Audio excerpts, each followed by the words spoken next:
Está a filmar, faz favor. Muito boa tarde a todos. Então, mais uma vez, vamos tentar apresentar neste breve espacinho de tempo aqui o Sr. Pautílio Alves. Não é possível, em pouco tempo, apresentar um senhor desta envergadura. Como podemos imaginar, os escritores, quando chegam a um determinado ponto da sua carreira, não são apresentáveis em segundos. Resumidamente, o Sr. Pautílio Alves tem uma estrutura ético-moral que eu diria seria muito benéfico que pudesse representar o Brasil em tudo e por tudo, independentemente de tendências políticas. Não é disso que se trata e não é disso que um escritor mais trata. Mas o Sr. Pautílio Alves tem a seu favor uma carreira incólume e brilhante como assessor e consultor de confiança do Presidente e Diretor do Banco Central do Brasil.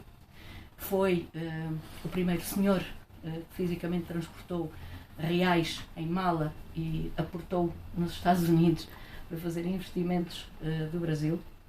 É um senhor que tem, de facto, uma carreira profissional que termina em topo de carreira, com mérito. E, como as suas primeiras obras bem o dizem, perante a ideia da reforma, essa palavra tão pesada, não é?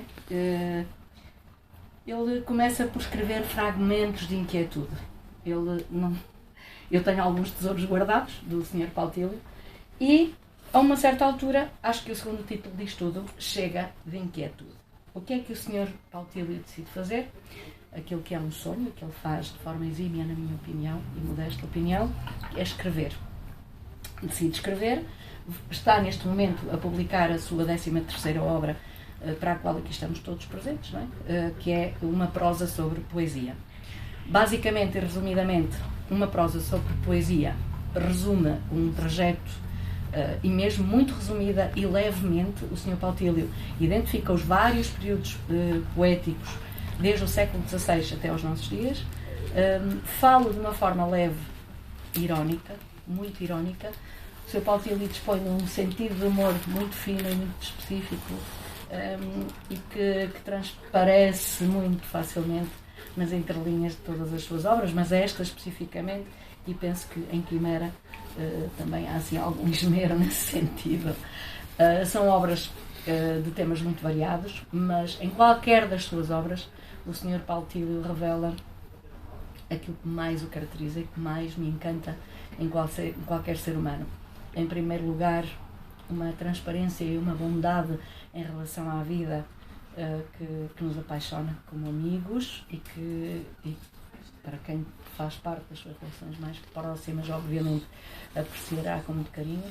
Mas, a nível literário, o Sr. Pautílio escreve de uma forma leve, uma forma muito simples, porque a simplicidade, não entrando em simplismo e facilitismo, a simplicidade é uma joia rara nos nossos dias. A opulência que nos encobre as essências cada vez mais dilaga, e teremos mais tarde ou mais cedo que lutar contra ela de uma forma clara, em todos os sentidos, em todos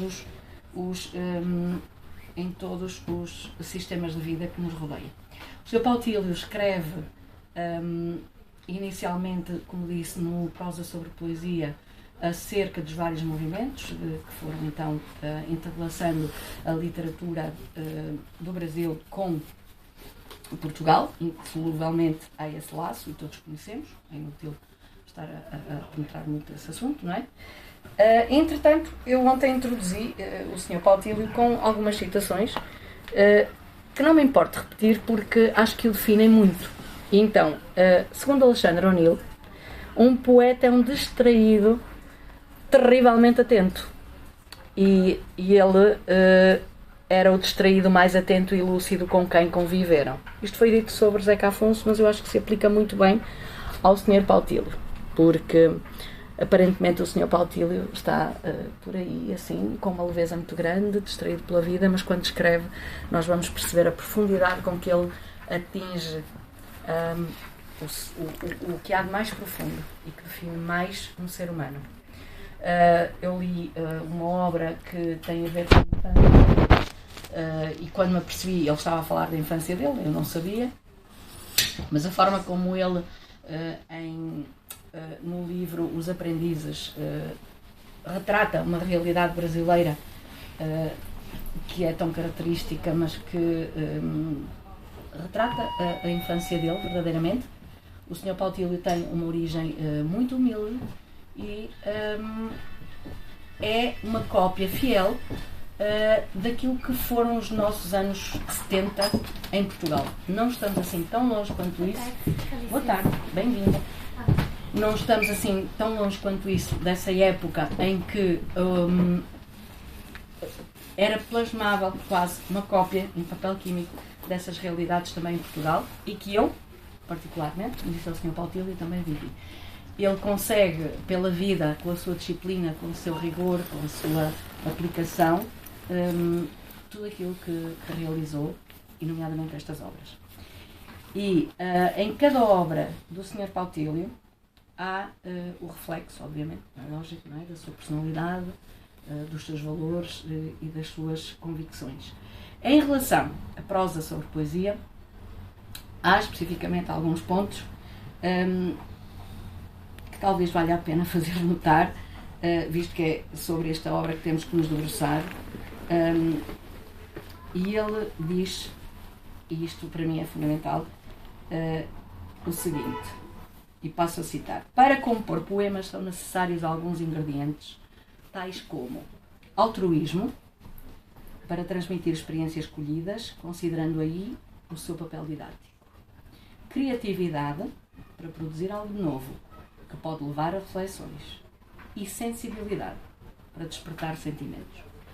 Não estamos aqui com lamechices, estamos aqui a tocar aquilo que é mais profundo do ser humano, porque, independentemente de tudo, nós somos humanos e a literatura é para humanos e, como tal, tem que nos retratar e temos que nos ver refletidos também naquilo que lemos e temos que nos identificar com o que lemos. E então ele começa por nos dizer também que dos poemas épicos que narram as façanhas de heróis históricos ou legendários, o primeiro de que se tem notícia é a epopeia de Gilgamesh, do século XIII a.C. Meus senhores, revelo aqui a minha grande ignorância quando li isto. Foi a primeira vez que vi este dado. Pronto, depois temos então as ligações a Lusíadas, a Luís de Camões, as várias citações. O Sr. Pautílio faz uma passagem pela métrica, enfim, por tudo aquilo que vem a caracterizar classicamente um poema, aquilo que ele considera poesia de uma forma que nós sabemos ser mais clássica, porque obviamente quem conhece Miyakoto sabe que não é preciso rimar para fazer poesia. Agora também sabemos que quando falamos de autores do género, estamos a falar de alguém que substancialmente põe a alma em palavras e que sabe fazê-lo de forma exímia, porque não é qualquer pessoa que faz poemas e rimas, todos conseguem fazer, não é? E então ele, assim, de uma forma um bocadinho irónica, faz-nos aqui alguns poemas que, enfim, são característicos da sua capacidade de humor fino, que nunca passa pelo brejeiro, que está bem acima dos temas banais com que se faz humor com frequência em todos os canais possíveis a que temos acesso. Então, ele faz então um percurso, e tem que ser rápido e, portanto, avanço, pela época quinhentista, época barroca, época pré-romântica, passando pela arcádica, época romântica, pela época realista, vamos aos neorrealistas e à simbolista, entretanto, pelo meio, não é? Pré-modernismo, época modernista, e, portanto, em tudo isto, ele chega a um ponto em que nos diz o seguinte, e é um desafio que ontem lancei e volto a lançar, para definirmos um pouquinho aquilo que pode revelar a qualidade ou a falta dela num poema, não é? E então, vamos fazer um esforço para apresentar, para compreender o que eu vou dizer, porque isto foi escrito por alguém. Isto quando nós banalizamos a pontuação, as regras gramaticais, a semântica, o que for, e que faz, e caracteriza a estrutura de uma língua, verdadeiramente. Então, ele escreve isto e como desafio: a menina corre e toma banho no rio, porque sua mãe, por favor, traz o roupão, cuidado com a água fria e o limo da pedra filha. Se alguém percebeu alguma coisa, eu agradeço que me diga, porque eu continuei a não perceber quando ligo. Portanto, isto é da autoria de alguém, não interessa revelar quem, interessa saber que hoje em dia muito se publica e não podemos continuar a ser alheios àquilo que não tenha o mínimo de qualidade e que se possa considerar literatura ou poesia ou prosa poética, o que seja. Em qualquer estilo devemos manter a seriedade. E então ele ridiculariza assim de uma forma simpática este tipo de poesias. Tentou livrar-se das rimas. Ao tentar livrar-se das rimas, escreve o seguinte: coisas. Numa noite enluarada, os cães uivavam sem pejo, e uma bela aparecia, era moça recatada. Então surge um sertanejo. O que era mesmo que eu dizia? Portanto, perdeu-se, porque efetivamente, quando escrevemos desta forma, eu penso que qualquer um de nós, escrevendo ou lendo, acaba por perder o sentido à coisa, não é? E acabou-se, não há, a bússola virou para outro lado qualquer que não para norte. Pronto, e então ele acaba por pedir desculpas por parecer antigo, mas diz que pensa que tudo o que é belo faz bem à nossa alma. E todos nós temos uma beleza intrínseca, todos nós somos uma beleza única, uma luz única. E volto a citar, porque não me canso de citar, Marco Aurélio, quando um dia o maior inimigo dele é morto e lhe vem trazer a notícia com muita alegria. Lhe dizem: Marco Aurélio finalmente está morto. Marco Aurélio baixa o olhar e diz: mais um universo único e irrepetível com o qual deixo de ter o privilégio de privar. E foi a conclusão. E é a conclusão de tudo isto.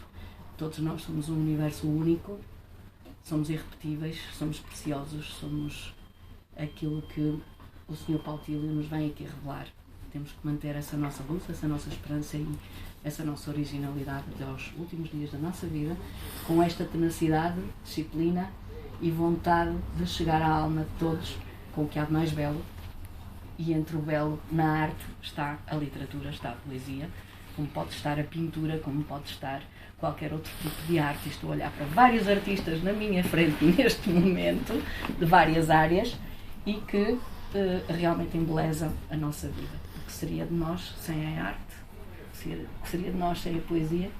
E sem o Sr. Paulo Tílio como exemplo, porque para mim é um exemplo de vida e um motor que me levou a escrever. Agradeço-lhe. Foi o desbloquear do que eu tinha que realmente encarar de mim mesma. Neste momento, ele tem também a abordagem depois sobre trovas, sobre sonetos, cordel. Enfim, cordel, e tudo isto, e não está escrito em letra pequenina, tudo isto ele consegue fazer num livro assim, destas dimensões, que foi outra coisa que me intrigou quando conheci a obra do Sr. Paulo Tílio, porque nos tempos que correm, aquilo que acontece é que nós não levamos connosco um livro desta dimensão. E trago isto especificamente porque o tema Ecologia de André Trigueiro está aí agora a vir ao de cima.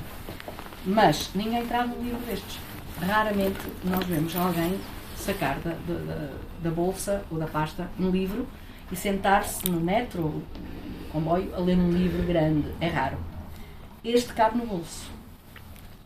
Já não há desculpa para lermos. Quer dizer, acabamos por não ter desculpa. O volume já só em si permite que na gabardina, no casaco, ele caiba e até à pressa apanhamos o livro para ler. Eu não tive pressas. Eu agarrei num dos livros, embrulhei-me numa manta à beira-mar e li precisamente o relato. O relato é um livro sobre um diálogo que surge entre dois desconhecidos numa viagem de avião. E este livro revela uma análise, uma capacidade de análise profunda sobre o sentir dos outros. Eu não saberia escrever, ainda hoje não sei, não tenho essa capacidade, sobre a reação emocional profunda dos outros. Seja o primo, a tia, o sobrinho, o neto, o que foi assassinado, o que foi... Enfim, em toda esta intrínseca história que aqui está, o Sr. Pautilho revela aquilo que um escritor tem que desenvolver neste tipo de literatura, especificamente, para conseguir chegar à compreensão e atrair o leitor. Porque nós podemos escrever, simplesmente escrever e nada mais, não é? Como satisfação pessoal, como muitos motivos podem existir.